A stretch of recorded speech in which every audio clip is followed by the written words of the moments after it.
kita sedang dalam keadaan tidak baik-baik. Saya beroposisi sendirian sejak 2014. Saya saat itu adalah ketua DPP Partai Nasdem, tapi saya keluar karena saya tidak melihat bahwa kebijakan Jokowi adalah baik untuk rakyat, dan saya memilih untuk berada di luar mengkritisi kebijakan Jokowi. Saya mendapat banyak sekali kebijakan-kebijakan yang melanggar undang-undang, melanggar pelaksanaan dari undang-undang, dan juga melanggar konstitusi.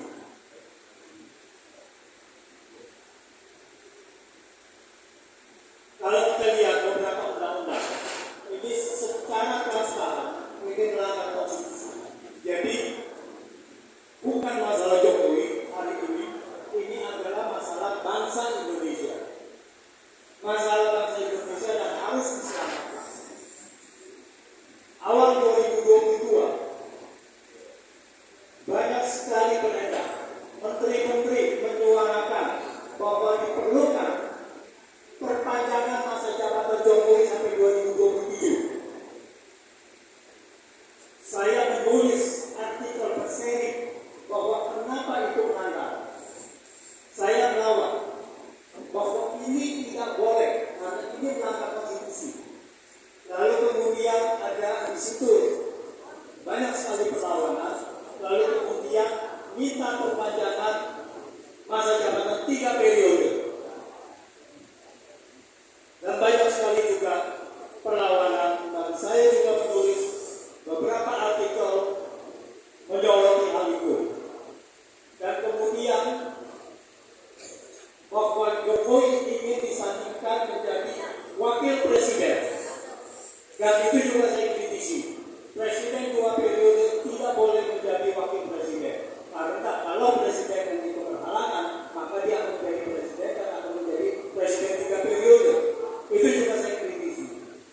Jadi semua itu kita angkat. Tetapi akhirnya, awalnya saya tidak mengerti kenapa Jokowi harus kekuasaan. Kenapa harus berkuasa sampai 2027?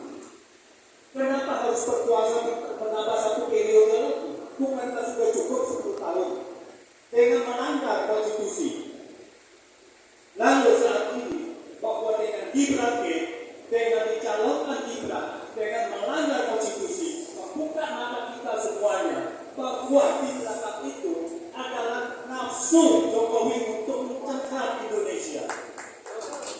Bahwa saat itu pada 2027 Gibran sudah 40 tahun, berarti tidak perlu lagi melanggar konstitusi dan akan dicalonkan menjadi langsung calon presiden. Ini adalah kita lihat tabir bahwa membuka semua apa yang diwacanakan oleh Jokowi, bahwa sekarang dengan adanya Gibran dicalonkan sebagai wakil presiden, ini menunjukkan bahwa akan terjadi Gibran 10 tahun lagi, dan kemudian disusul dengan Kaisang 10 tahun lagi, dan sebagainya. Maka dari itu Indonesia harus diselamatkan. Tidak bisa tidak. Karena di dalam 10 tahun ini tidak ada kebaikan untuk masyarakat. Rakyat miskin hanya turun 1,39%. Di mana kekayaan oligarki naik berlipat-lipat kali lipat. Naik triliunan. Perpu 2020 yang membolehkan defisit anggaran menjadi 1.000 triliun, berapa banyak yang bocor? Kebijakan kenaikan harga komoditas, harga sawit malah membebankan rakyat Indonesia.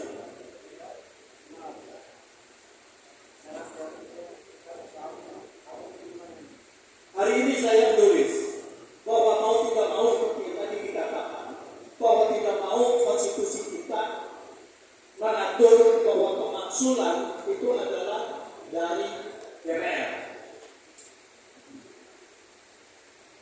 Tentu saja ada jalan selainnya, lain dari itu yaitu mengenai people power.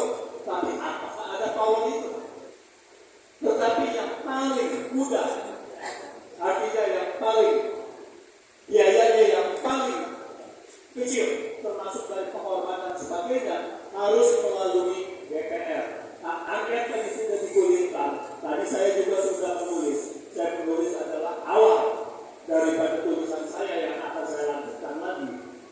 Bahwa hak angket adalah hak DPR untuk memakzulkan presiden. Ada lagi hak interpelasi, ada lagi hak menyatakan pendapat. Nah, saya akan berkata, kenapa presiden itu bisa dan wajib dimakzulkan? Saya akan menulis beberapa mengenai kebijakan-kebijakan apa saja yang sudah melanggar, dan itu kita akan serahkan kepada DPR, dan DPR kita harap bisa memproses itu agar terjadi proses politik